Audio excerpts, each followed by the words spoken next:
কবিগুরু রবীন্দ্রনাথ ঠাকুরের লেখা হাট। পাড়ার গরুর গাড়ি, পূজায় করা কলসি হাট, গাড়ি চালায় মুন্সি বদন, সঙ্গে যে যায় ভাগনা মদন। হাট বসেছে শুক্রবার, বংশীগঞ্জের পদ্মা পাড়ে।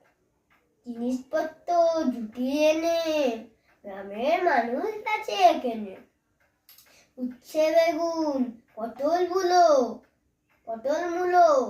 পেটের মোনা ধামাকুলো, সর্ষে ছোলা, ময়দা আটা, শীতের ডাপার নাস্তা কাটা, ঝাঁঝরি করা বেরি হাতা, শহর থেকে সস্তা ছাতা। কলসি ভরা দেখো উড়ে, মাছি যত বেড়ায় উড়ে।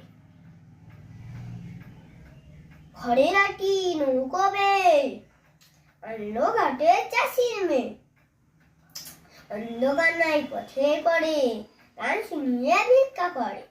পাড়ার ছেলে স্নানের ঘাটে জল ছিটিয়ে সাঁতার কাটে।